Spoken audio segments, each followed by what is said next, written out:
Okay, welcome to this very special thing. It's a jam session. I don't know whether you know what a jam session is. I try since several years to really involve everyone, and that means not only sitting quiet on the chair, looking to the iPhone, what is in the next meeting I have with a friend, but really to be active. I mean, a conference is asking for being active. Otherwise, we could do this also by TV, only by TV. That would be sufficient. Now, if you look in this round, not so many people of the world are really ready to be active. That's my first understanding. But anyhow, so please try to think a little bit about it, what I would like to do with you. And that means I want you to be active, not automatically with me. Then we would call it question and answer session. But we don't call it question and answer session. We call it a jam session. A jam session comes from jazz. It's a method. Of course, you can have very nice music with a conductor and a big orchestra, and the conductor is doing everything, and the orchestra is just following. But we did not call it an orchestra. We call it a jam session, meaning that you should interact. That's the idea, which is very difficult, but at least we both will interact. Microphone is, as soon as my microphone is on, then we can interact. Good morning, everyone. Good morning, everyone. Yay! So this is Chiara, and my name is Jan Werner. And again, we would like to be active together with you. I will a little bit explain you what we are talking about. And you know the movie Gravity. You know this very nice lady, Sandra Bullock. And there was also another guy, I think you know him. Sorry, Jan, I wasn't looking at the lady. Forgive me. There just was doesn't this do it for me. guy who is selling this espresso Well, at in least you're a Germany. little informed, but he isn't just a guy. Okay. Okay, let's go on. So we have some space debris in orbit. You know that, huh? But did you ever know that it's about 750,000 particles of a size of at least 1 centimeter? And I can tell you they are faster than any bullet of a gun. So it's really dangerous. So gravity is not science fiction. It is science facts. And all of them are flying in vacuum. So what do we need? Very simple, a vacuum cleaner. This is very important.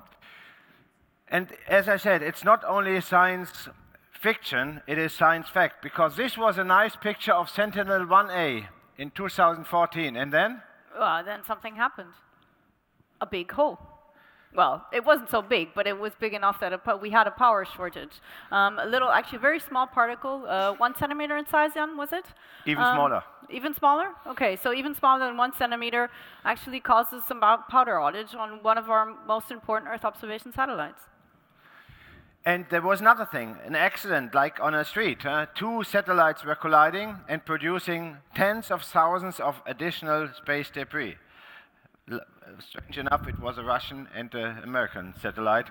And I don't know whether it's said the right has priority or whatever. Anyhow, the disaster is there, and therefore this is something we have to avoid in the future. Additional space debris. It's not only about getting observations, tracking of space debris. This is one thing, but to get rid of it is another thing. Jan, just a second. I mean, what I find really scary about this video is how quickly the debris spreads to other orbits. You can't isolate. It sort of spreads everywhere, so it becomes a danger for every satellite that's there, spreading to other orbits and other inclinations as well. So. And all with a velocity of 28,000 kilometers per hour. Unfortunately, I don't know how many miles per hour this is, but it's still fast enough in miles per hour. It's more zeros than a man can run, yeah, okay. Or a woman. So satellite collision avoidance is one thing we have to really develop in the future. We cannot think that this will be done by humans on Earth all the time, looking to all the satellites. So we need maybe artificial intelligence in addition to our natural intelligence on Earth. And if you think about mega constellations, there should be thousands of new satellites.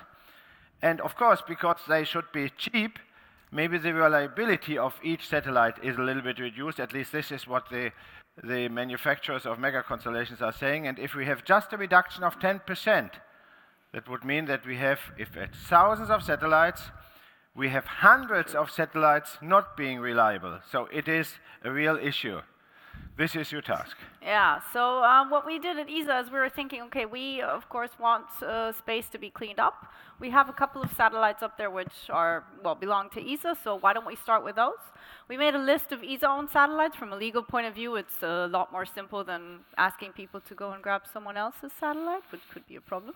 And we told our counterparts just to propose us a number of things. The first one is to take down one or more objects with a total mass greater than 100 kilograms. The second part of this requirement was that these objects that they would take down would have to at least have remained another 5 years in orbit before their removal from orbit, so as to make their lives not quite so easy. The second one would be to demonstrate further in-orbit servicing capabilities, refueling, grabbing, unscrewing, or things like this. And the third one would be to present to us a business case for them of the future based on the demonstration of removal and in-orbit servicing. And the fourth one is to be compliant with debris law. And we told them, partner with us, tell us how you wish to partner with us, tell us what kind of industrial consortium you're going to set up to mitigate risk, and then we'll take it from there and then see to come up with good proposals to present to our member states. And it's still open until when, Jules? Until when it's open? Yes. I thought it opens on it's written over there. I did not see that. Okay. So it's still open until the 15th of October through our internet. Exactly. Okay. Now let's go to the next one. Another threat coming from space. These are meteorites, asteroids hitting the Earth. When I talk about this issue with politicians, they always ask me, is it during my political term? And I cannot answer that question. But what is clear, this was Chelyabinsk in 2013, and we had about something like 1,500 injuries by that. And we were lucky because the meteorite was exploding in the air, in the atmosphere. Jan, you know what, I was recently asking myself, actually, what would happen if something like this would happen over Paris or Rome? What would the politician then answer? I didn't know. I couldn't have done nothing about it. They could not answer anything. They would not be able to answer anything afterwards because they are gone. Okay. But they're on travel a lot. They're in the plane, so maybe they're safe. Yes, and this was the impact. It's a small impact, but it's a giant leap for mankind. So the question is, what happens? And there are always asteroids coming close to the Earth, even outside our well-known asteroid belt. We sometimes had Oumuamua, this one coming from interstellar and passing by. So there is a danger for that. And if you don't believe, take a plane, go via Canada, and you will see this very big crater, which is produced by one of this impact. And therefore, yes, and we have more than that. It's not only Canada. These are all confirmed impact craters on Earth, just the confirmed ones.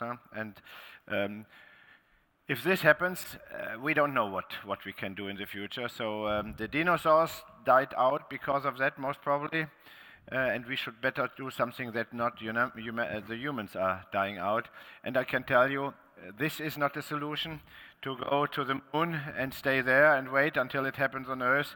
And also Bruce Willis will not do it again. He did it once, but I'm sure that was enough for him. This is another threat, and this comes from the sun. Why? Well, I don't know. Okay. No, I do know, actually. But Jan, you tell us. Okay, we have the so-called solar flares. And the solar flares are from the sun towards the Earth. And they are disturbing us in various kinds. So still the easy thing is that they are just disturbing the ionosphere. So the electron flux in the ionosphere is distorted.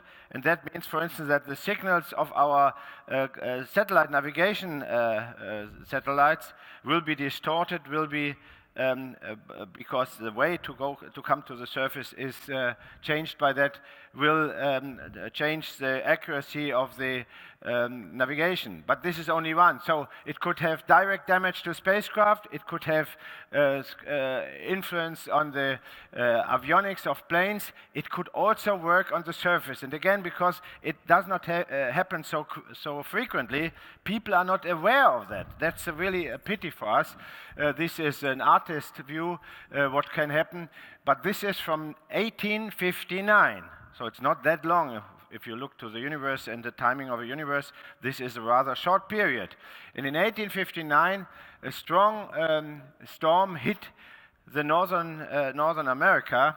And you see here, at that time, we had no internet, we had not all these power nets, power grids, but there was telegraph system already. And the telegraph system was totally distorted by that. If you think about that happening today, okay, we would be really in a different situation. This is a picture of where the aurora could be observed in the Northern America, so you could see it even in Southern America. And so just this is the upper picture is not from 1859, I can tell you. But anyhow, that shows how strong this flare was. And it was even so strong that partly the power grid in 1989 was damaged, transformers were damaged. So from my perspective, space safety is something we have to consider, and therefore we intend to discuss with you. First of all, do you think this is something we should really take care of? Or do we say, okay, it happens anyhow, what should we do? And the second one is, do you have any interest in that? Do you see what we can do? Do you have a good information? So we have here Jules. He has at least 2 mics, and he needs only 1 or even less than that. Yes, I have a backup. We are space. We always work with. But Okay. Jan, as we first find the first courageous person to ask a question, I wanted just to name a couple of facts regarding this space weather. They actually happen very frequently on a daily basis or on a weekly basis. But the major ones, they happen every 100 years. So the next one Is tomorrow. Should be coming up soon. And yeah. So you can ask questions, yes, but as I said, it would be even better if you have a statement. If it's a strong statement, maybe some other in the room is saying, but this is too strong, I have a different view. So really try to interact, and we will try to make it possible. That's the reason why I have 2 mics, because while this gentleman is going to talk, if someone else wants to react, just on that, just give me a sign, I'll give you the mic, and we can start jamming. Go ahead. Right. So I think a strong theme that has occurred throughout this conference, at least I thought, was the commercialization of space, and also that space debris is an issue. I'm curious what everyone thinks on how those two interact, because space debris is obviously an issue. People are commercializing space more and more, but I don't see where the money would come from to clear up space. I don't know who owns that problem. I was going to say, John, do you mind? Hi, yeah, John Auburn, Astroscale. So we're a startup set up absolutely focused on space safety, on cleaning up space.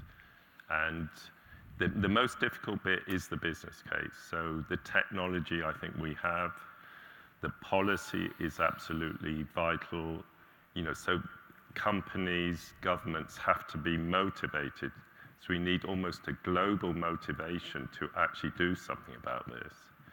But the business case is difficult. So we're aiming, commercial service to mega constellations. But those guys, there has to be, if you like, some pressure on them to clean up their mess. If you're launching thousands of satellites, even if the failure rate is only 10%, and we've seen with Iridium it was much higher than that, and we've seen a major disaster with Iridium, and also problems actually bringing down their satellites.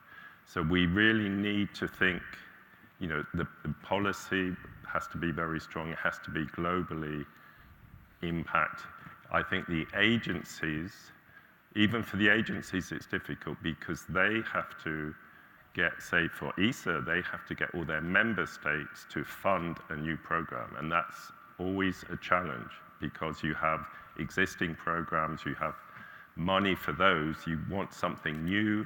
That's always difficult for every government to find, okay, let's put some more money into this program. So it needs a lot of support. It needs, the governments working together. And there's other, some countries who put up most of the debris that's up there that I don't think have the interest to bring that down yet. So it's almost, if ESA started, we're already starting with JAXA, we're starting a program.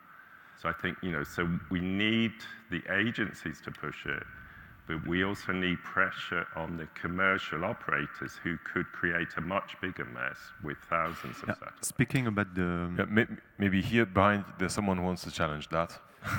Not challenge, I just want to bring my little stone to the edifice. I was thinking that one of the commercial actors that might be willing to pay for the services of debris removal or debris cleanup were maybe the insurance companies.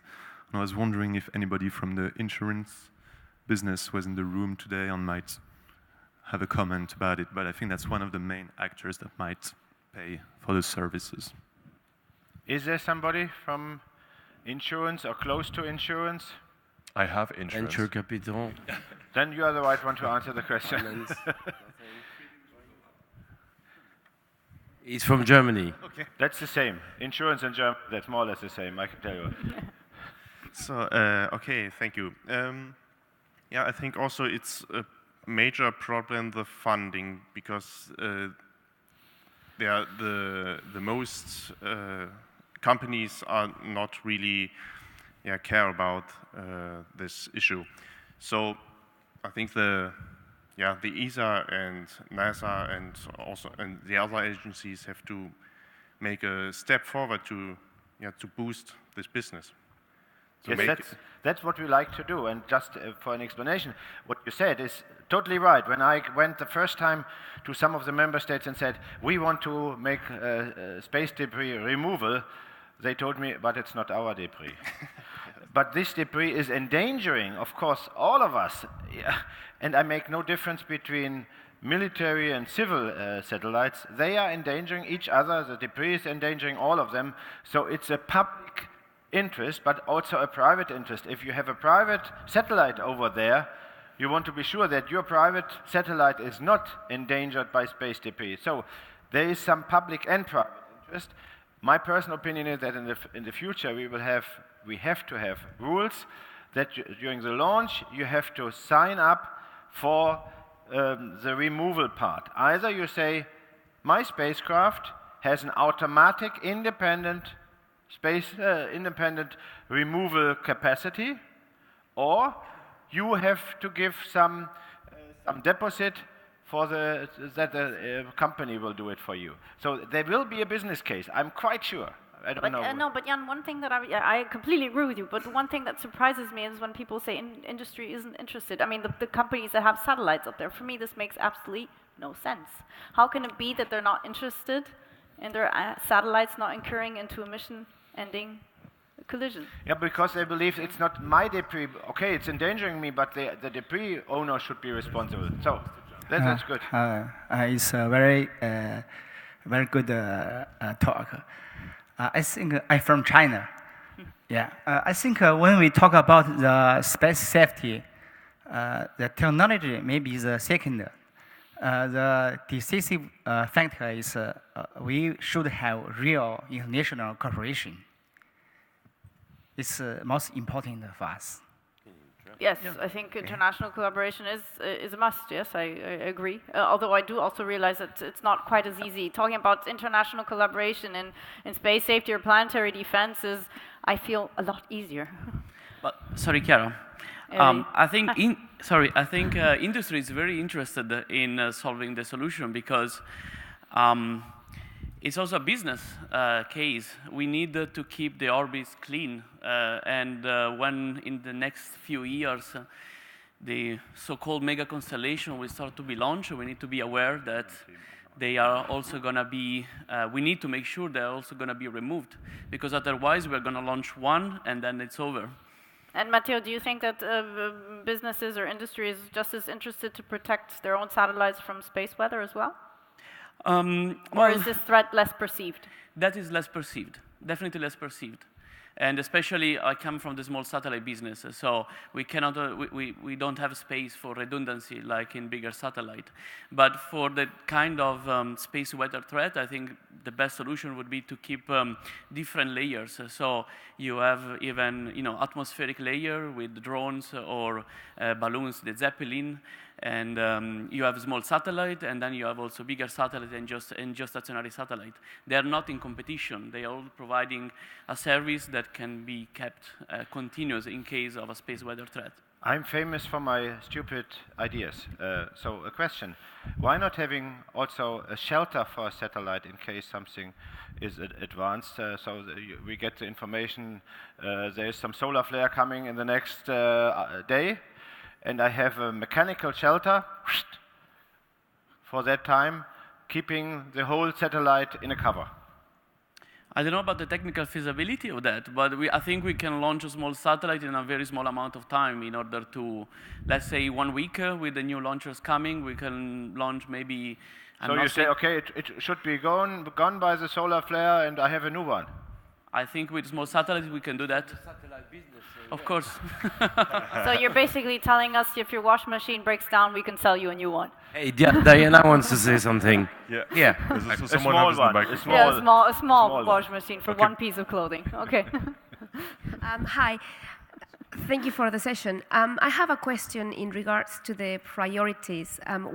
What do you think it should be a priority? What do you think?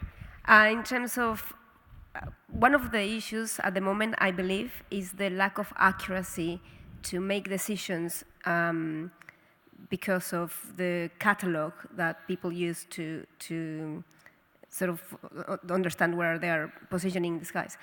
And another could also be monitoring and traffic management. So what would be your opinion in terms of what should come first? Have better monitoring or have better accuracy? I believe, that's my personal opinion, of course monitoring is important, but we should not stick to monitoring and say, okay, at least now we know what problems are in front of us. We should at the same time work also for debris removal and all of this. And, therefore we will propose a space safety envelope program to our member states which covers all of this. But Jan, sorry, Jules. I was going to say, just to pick up on what the lady said, I think wasn't she mentioning something about data as well?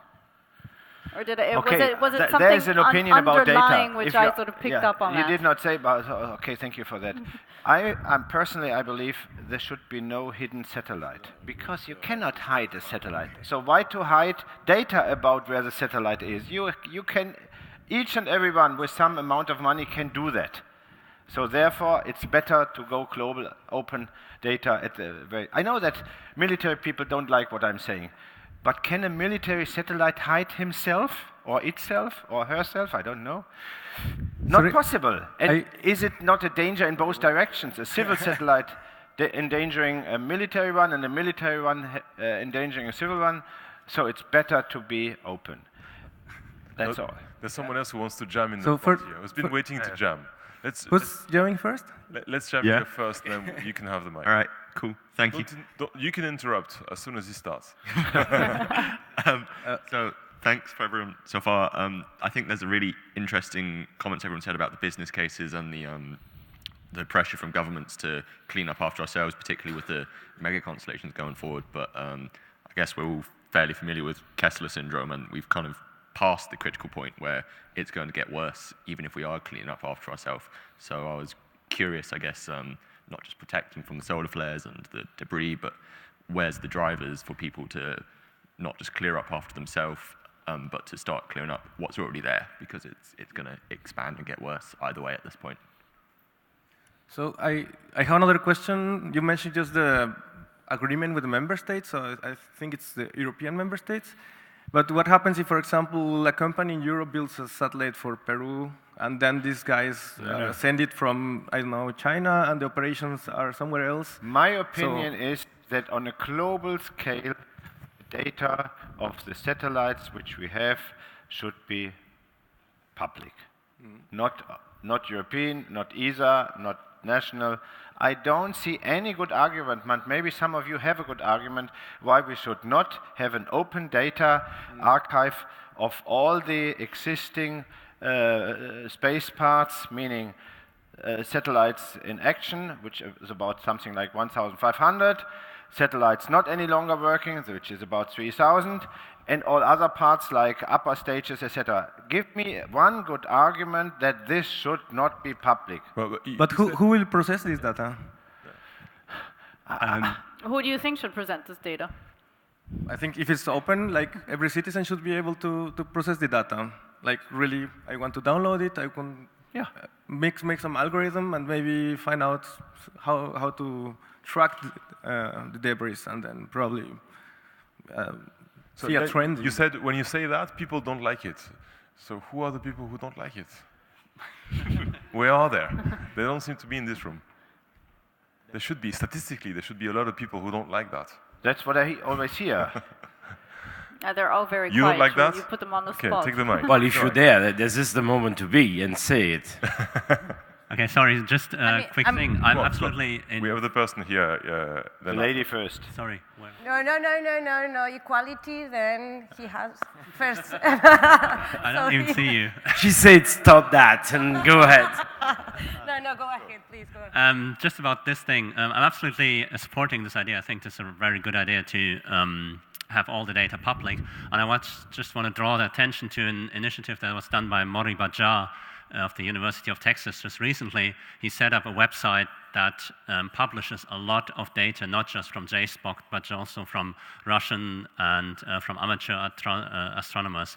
And it's only been online for a couple of weeks, and I wonder what will happen with that. But it's going to be really interesting. So I think it's called Astrograph or something. I think it's because Mori Bajaj in the space debris community is also a person who has to say some things and has some impact. So we see what comes out of that. He's definitely a strong supporter of this very same idea. Thank you for that hint. And yeah, no, it's all right. No, my comment was related to your, the data, open, of course, but who should control that could be sensitive. I mean, if there is a hacker that decides to do something with a satellite and destroy something, you have to control. So why don't we pay attention, as an example, what is done in traffic management for airplanes? You have like Schengen in Europe, so there is you are transfer the data from Spain, France, Portugal, doesn't matter the country, and then if you are moving to another region where it's not belonging to there, you are sharing also the data. So the plane, no matter where it has been built, flying from one country to another can pass by the area. So somehow we should maybe take as an example and start thinking on that. And the second point is regarding the small satellites. So, okay, fine, it's like, I don't care if it's broken or not. We should think more in an ecological way. If I go to the beach and I generate trash, I take with me to my home or to the bin. So in the same way, small satellites have to think on that, because otherwise we are polluting too much. Only those comments. Thank you. Hello, Nicola Schmidt, Charles University, Prague. A question is, are there some significant incentives within ESA to support laser research related to or applicable for active debris removal and later for deflection? You should explain a little bit, because maybe some of the people over here don't know what you're talking about. Take the mic and explain how to use laser for debris removal, because this is an interesting technology. I don't think so. I can describe it properly as a political scientist. Make it very simple. The laser ablation can ablate the material on the surface of the debris. So the plumb of the debris, which is going away from the debris, will push the debris away. Give some impulse to the debris. So the lasers should not be used from ground, because then you're pushing the debris out from the low Earth orbit further. It's better, to push it from up. I understood, but it's not true. Back to the Earth. He says it's not true. Not true. Someone says not true. Okay, so this is just a technical detail. The point is that there are various research centers across this question was not about the technology, but we will go into the technology. His question was, is ESA financing that, right? No financing. Whether there are some incentives to, let's say, we think give about always it, support incentives, it. yes.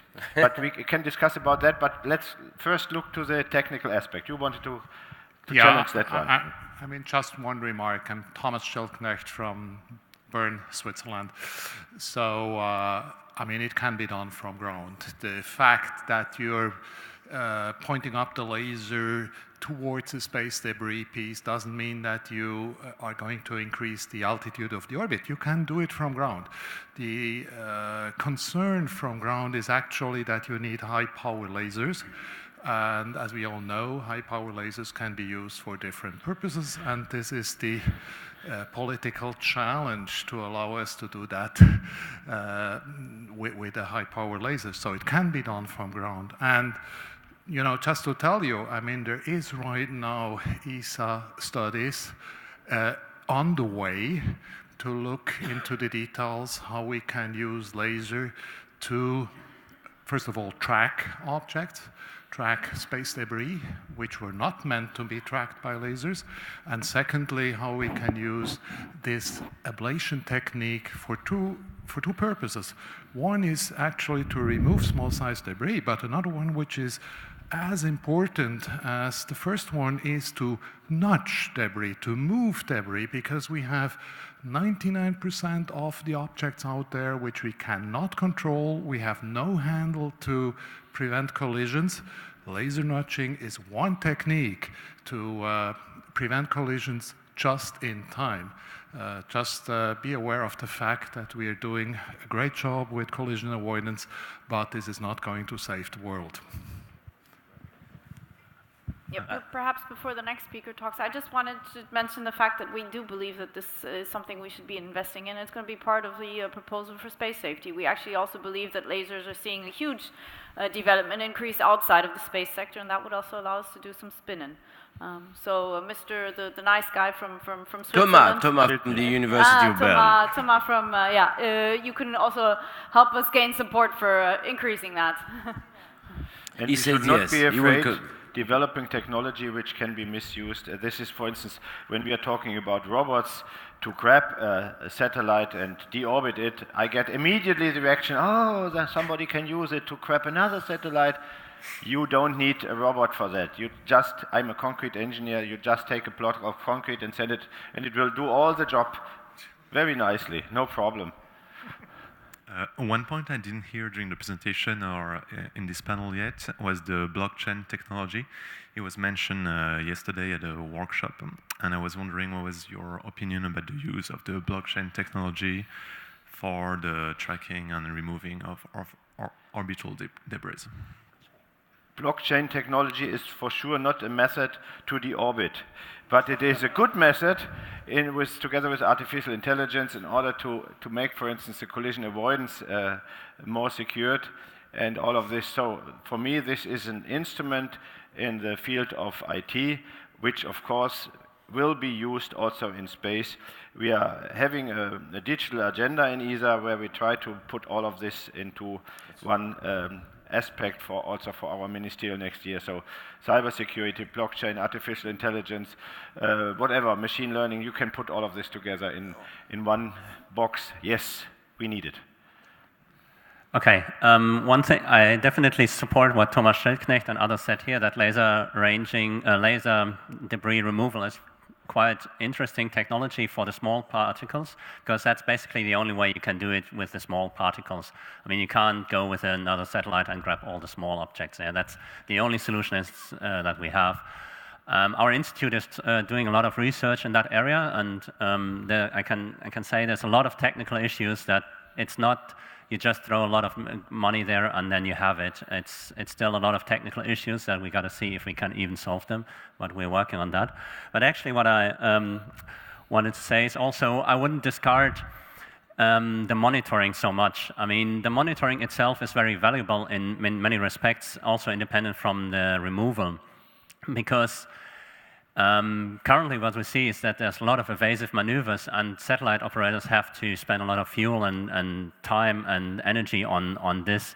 And with laser ranging, we can get really, really precise orbit predictions down to accuracy of a meter or so for the next 24 hours. And with that, I think we can improve the situation a lot. And so I think this monitoring itself can be very valuable. And one thing we've been looking into recently is that, of course, you can do laser ranging to just any object up there and use the diffuse reflection. But if all the objects that we shoot up there had a retroreflector on them, which is a really small thing, very lightweight, uses no power, nothing, then you could very easily laser range to that with really small and inexpensive facilities. And we believe that could be an interesting scheme if, for example, the mega constellations or other small set companies would adopt that scheme and just put these very small retroreflectors on their satellites by default. Would that work also with uncontrolled tumbling satellites? Yes, you just put a few of them up there. Okay. For example, this recent TU Berlin satellite, TechnoSat, has 14 of them on a satellite of that size, and they're like 10 millimeters and weigh nothing. And then you just see any of them. And you can even measure the attitude and things like that, so it's really interesting also during the mission. Talking about money here, we have a question from Michael. Yeah, Mark, hi. Thanks very much for this jam session. I attended one in Guadalajara, and it was amazing too. I'm a recent add-on to the space industry, and I have a business background, so I work in entrepreneurship. And my question is always about financial sustainability. I guess once we have a tax that people have to pay when they shoot up their space objects, that make sure that we have the money to deorbit, etc., that's nice. Is there any concern right now that money might be an issue? I guess especially thinking about if we have one or two more big crashes and the number of objects increases dramatically, could we have a problem in terms of financial sustainability here, or investment ramp-up being too big? And I would like to understand also how we get entrepreneurs into the mix here. I think we are already in this scheme. We have, therefore, I gave this number of space debris. We have already this problem that if you send a satellite in orbit on a private basis, you have to take into account that you might be hit by space debris, as our Sentinel shows. So therefore, we better are prepared. And if you're thinking about mega constellations and more satellites, this danger will even increase. So, but who's going to pay for it? It's just a matter of time, and the money is really an issue. Yes. Could I explain, if you like, in a simple way? For astroscale, we look at it in two ways. In the future, satellites should have a docking plate grappling fixture that allows someone, astroscale, or someone else, to bring them down if they fail. And I'm talking, absolutely about LEO there. And that is a very low cost, maybe $1,000, it would come down to that. And that makes it much, much easier. So it's what we call semi-cooperative. I think the other side is that we need to bring down the bigger upper stages, the NVSATs, large satellites. And that really has to be driven globally, but driven by the space agencies. I think once space agencies start doing that, others will feel they have to do it. It will become a political thing. And, and through IADC and other bodies, I think that can really drive that. So that's why it's so good that ESA and I think JAXA and maybe NASA later are starting to take this seriously. But it needs that momentum, and that momentum must grow. And that creates, if you like, an institutional market for industry. And the commercial market is really going to be driven whether, the mega constellations can get funding, whether they are a reality. And all of them, I think, are struggling to a certain level to get the funding. And then to have that, if you like, pushing to have this docking plate becomes an issue for the regulators. But it shouldn't be a big issue. So I think for us, you can have these two markets, but the agencies can help. And studies show you need to bring down something like 5 large bodies every year. So if we start to get to that, and we have this mechanism for future satellites that they can be brought down, we can actually get control of the situation. Yes, so just to make it crystal clear, In ESA, it's a very simple way forward.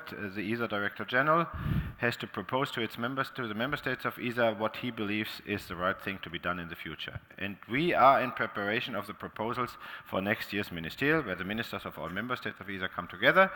And it is decided by me that I will have a proposal on the table called Space Safety Envelope Program. So it will be a space safety program covering these aspects. So this is my decision, but now the question is whether the member states buy it. This is not my decision, and therefore this discussion today should also help me that I get better arguments in this discussion, and I'm already got a lot of. But Jan, I'd like to go back to the planetary defense aspect again. I find it, just like the debris, absolutely absurd. We know it's going to happen. It's not a question of if, but when. So, from you again, from the audience, can I share something? Can I jam as well with you? Well, yeah, obviously you already started. No, so this is okay. I can share a personal story that I never told you. I never told you. I also never told you, Philippe. Curious now. When was it? In 2013, yes, in Sevilla. Yeah. So on that very day, I was in charge of astronaut communication in 2013. So I had a request from a planetarium in Hamburg for an astronaut for an event. They were observing the passage of a near-Earth object 200,000 kilometers away, I think, something like this. So we could see it really well. So I sent our astronaut of ESA, Reinhold Ewald, to spend the day in Hamburg, in the planetarium, to do that. The same effing day, in the afternoon, this falls kind of in my back, or in our backs, the same day. And because I was young and naive, and I didn't know anything about space safety, I felt very embarrassed because I thought, we are the space agency, we are the European Space Agency. Shouldn't we know better than just to look at something and have something fall in our backyard, in our back? So, yeah, you see why I'm jamming? There's no point to what I just shared. I'm just sharing this with you. I want to know how you feel about this. Do you feel a sense of embarrassment? Do you feel a sense of responsibility? Do you think it's life? Or death? And can we do something about it again? Maybe there's someone who wants to help me here. Thank you very much. Yes, thank you, Alexandre Vallée. I think the issue that you mentioned just before the intervention about it's not if, but when. In fact, I think it's quite clear in the space community. It's absolutely not clear outside of the space community or outside of even the space debris community. I'm working for the ITU, the International Telecommunication Union, so I meet very often satellite operators from many parts of the world. Even they are not really conscious that it's becoming a problem. You have many universities sending smaller CubeSats. They believe it's perfectly okay. There is a lot of space in space. And so my feeling is that you underestimate the awareness of the community outside of the space debris community, I would say. And as long as it is not very clear for all the even for all the space community, I think it will be difficult to convince people to be more active. And you've become an advocate for it, I take from yes, it. Yes, I can tell you I was very disappointed. It's not public here, but I was very disappointed because my 4 items I posted on the heads of agency meeting, which is a priority. I did not ask priority, but what are the big things? Yeah. Space safety was not voted very highly. So unfortunately, I have to agree with what you said, unfortunately. But we, all of you at least, we have to really explain people that this is a danger. All these aspects which we mentioned, NEOs, space debris, space weather, all of these are threats in the universe, and we depend on our space assets as well as I don't want to be killed by an asteroid. But again, I'd like to go back to the topic of planetary defense. Yeah, that's what I say. Asteroid. So I hope the venture capitalist has some money for us to address planetary defense. Is that what you're going to say in a second? No? No, Mike, then. Or if you have an idea if you have an idea to increase awareness, because that's what we can talk about as well. Philippe, there's also a hand raised here. So I just see a gigantic danger. I've been working in the big technology business for about 12 years, and large technology companies are the ones who are going to rule the space sector and the large constellations, right? We see this already happening. And the Space Angels network is infused with Silicon Valley money, okay? So these guys thrive on externalization. Now let that sink in. They externalize. So it's all nice that we say, oh, we should urge them to attach some reflectors on their spacecraft and everything. That's beautiful. But in a globalized world, where if I am Apple or Google and I go to countries where I don't have to pay tax, you guys get the message. If we do a local solution, I ask myself, how much impact can it have? If the cost impact on my constellation is going to be so high that I, as a global technology company, say, maybe I'll do that somewhere else. And somewhere else is popping up, like every week there's a new space agency somewhere. Maybe I'll do that somewhere else. Maybe I'll register somewhere else.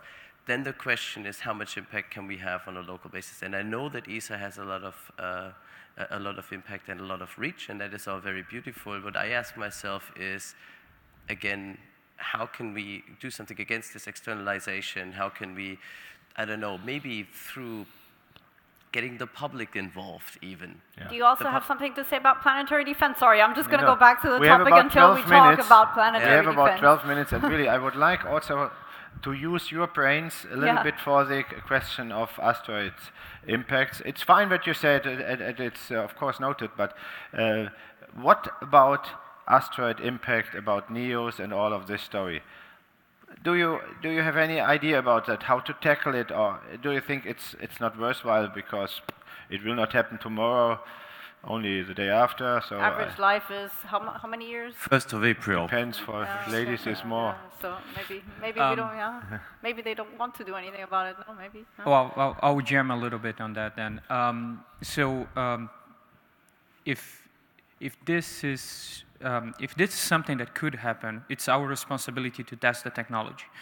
And NASA and ESA have been pushing forward to have one mission, which is a low cost, together with one mission, which was supposed to be a low cost for ESA. The ESA one, unfortunately, was not funded. The NASA one is still going. But it's one mission, low cost, kinetic impactor is getting pushed back, same way that the ESA one got pushed back. And if one day we need that, we need to make sure that we know how to do it, that the technology is there. And this particular mission is a kinetic impactor, so we're going to get the spacecraft and hit the asteroid, see what happens, which is great. Is a fantastic first step. But from all the studies that we developed in partnership with the different nations, different asteroids, different densities, different orbits, one of the best ways to deflect the asteroid, and one of the best ways that serve for different timelines when you detect and, oh my God, I need to act now, is to use a nuke, because the nuke is one of the most efficient ways to impart momentum on the asteroid. We're not blowing up the asteroid, we're blowing a nuke close to the asteroid so the radiation pushes the asteroid away, and you provide quite a bit of momentum on that. That comes from studies. I'm not just saying that because I like nukes. However, that's a very controversial topic. But if it is for the use of planetary defense, from an engineering perspective, just from an engineering perspective, would be our responsibility to test something like that before we have to use it, and maybe we don't know if that's going to work or not. I'd like to hear some reaction on that one. Can I react? Thank you. Go ahead. Concerning planetary defense, I fully understand your argument, and I fully agree with that argument from the engineering perspective. I fully disagree with the argument from the perspective of international cooperation. The planetary defense has its own advantage. It is discussed within the space agencies. It's not discussed too much on the level of the national defense agencies or national defense departments or military ministries. So now we are in the moment of, I would say, human history, that we can develop a topic now which is so-called defensive, but defensive for the whole humanity, and which is developed now within the scientific community, which is well cooperating on the international level. If we put the nukes in, it will be completely and immediately taken over by the national defense structures, and we'll be again in the same mess as we have been for centuries. So keep planetary defense now in the level of international scientific community, and then we can develop much more, I would say, civilian planetary defense approach, which can finally push governments to sign international treaties to stipulate the cooperation for our future. So that's my recommendation. Thank you very much. I was just wondering if we could perhaps, just by a show of hands, if you could just indicate whether you think planetary defense is something we should invest into or not. So if you do, can you please raise your hand? 1, 2, 3. Okay, who's not? Who thinks it's not worth it? That's going to be easier, Kara, I think. Yeah, well, I just, I'm always for the positive, so... Do you want to speak up as well? Okay, good. Let's hear it. Careful what you say, the majority is against you now. Just beware. In fact, I think the big question is not if or not, but to what level. In my view, the level of investments should be compatible with the likelihood of risk, in the sense that, yes, we can invest a lot, but if the likelihood is low, maybe they are better. Sorry, I have to interrupt you. I know it's rude. So you're telling me that although we know that at some point there's going to be an event that might terminate humanity, it might not be worth investing into it? Is that what you're saying? Well, no, what he is saying is risk is probability times damage. Or I know, but damage is... So now the question is, if humanity is dying out, is the damage infinite, or is it even the best solution for the Earth? That's the question. So maybe that's what he was getting at. Okay, my point was more, fair enough. my point was more the level of spending. Yeah, the level of spending, because of course you have finite resources. So, if I may, if the challenge is yes, we can develop something, but this is at the cost of keeping 1 million people in the poverty. Is it worse? I'm not so sure. I think now you're getting to a point where you might not be able to. Now we are in a jam session. Now we are in a jam session. Look, guys, it's a jam. Right. It's a jam. No, but I find that argument always difficult. I mean, it's. Yeah, but you. But you. There's I know, but I also have a about, mic. I mean, what about you say that? You say that. Well, people in poverty, but. I mean, I always think if there's a disaster, if there's an asteroid impact or any kind of disaster, the rich people, at the end, they always find shelter. They always find the people who suffer the most. It's not the rich people. It's more the poor. So, thank you. That's good. That's good for me. So I think I think there's a solution to exactly the problem that you mentioned inside of your question. That's my humble opinion. If I may bring another controversial point, and I'm not from an ESA member state. It's a pity. The event that created more debris than any other was not because commercial misbehavior or poor catalog and all that. However, when it happened, governments were silent, community was silent, and at this meeting, 50 minutes, not a single word about this. We're destined to have it again. About what you said? The event that created more debris than any other event, anti-satellite weapon test. Ah, that one, okay. And again, the governments were silent, community was silent. Not me. I said it very often in public that this is, of course, something which is not acceptable at all, to make a test to destroy a satellite and then we have all this debris. But this is your opinion, but not governments were very quiet. I cannot make the governments follow me, unfortunately. Sure, I understand. But because the community was silent and we're destined to have it again because we're silent. I'm not sure the community was silent, but again, I mean, my perception we've is also got slightly 4 more minutes. I promise to not take any. I won't jam anymore. I'm done. But there's someone here. Thank you very much. I would like to ask you about space debris. The proliferation of space debris and the imminent deployment of large constellation of satellites could negatively impact the long-term sustainability of outer space. I would like to ask you if for example, there is a mechanism, an international mechanism for active debris removal that could include a funding mechanism and liability, and to discuss about the liability issues that a private company would have indirectly in case of a collision. I think he came in late, Jan. Yes, I will repeat it what I said. My possible solution for that is that if you want to launch a satellite, you have to clearly define what you will do in order to remove it later on from orbit. So either you have an active debris removal entity on board, an engine or whatever, which is totally independent from the main engine. It must be totally independent, so in case the main satellite doesn't work any longer, it kicks you down. This is solution number one. Solution number two is you have a contract with a company, you show a contract with a company that this company will deorbit this satellite later on, or you give a deposit, and that means that later on it's decided. And the deposit, by the way, could be dependent on the size and could be dependent on whether there is already something prepared, as somebody said, so that it's easy to grab.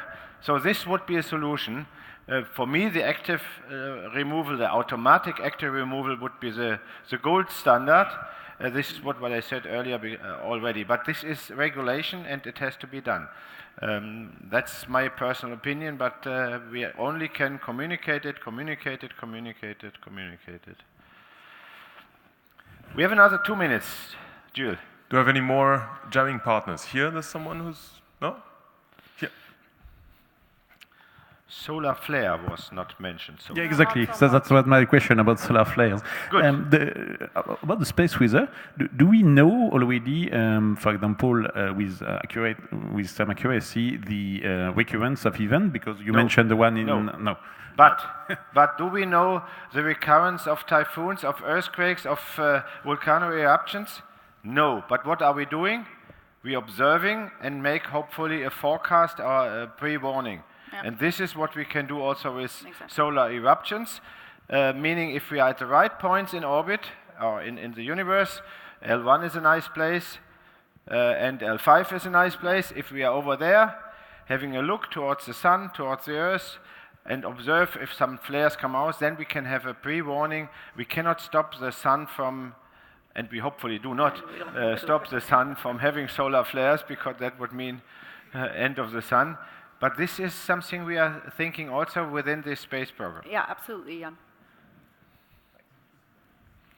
We believe one spacecraft at L1, which looks towards the sun and sees something is coming and can decide very clearly what is the direction of the flare. And the other one, you go to L5 and you see the velocity of the flare. And you have a couple extra days of warning. And you have a couple extra days of warning time. Yes, and therefore we are now in discussion with United States of America that they are providing some spacecraft at L1, and we at ESA, we will propose to our member states to provide a spacecraft in L5. That's the right sentence. Okay, so if that's the end of the time, that's the end of the jam. Thank you very much, everyone, for jamming. Yes, thank you very much. We thank you. It was not the first time that we tried to have a jam, but it was the best one. That is what I can tell you. No, it's very difficult to get people active in the audience. They usually come and say, okay, let's see what he is talking or she is talking about. And then I go out in the corridor and tell other people how stupid it was. So it's so easy. Now here you put yourself in part of the discussion. So they told us directly how stupid it was, yes, right? Yes. So thank you very much to all of you. Thank you very much also to you, Chiara, Jules, and Philip, for supporting this event. Thank you, and see you this afternoon. Yeah.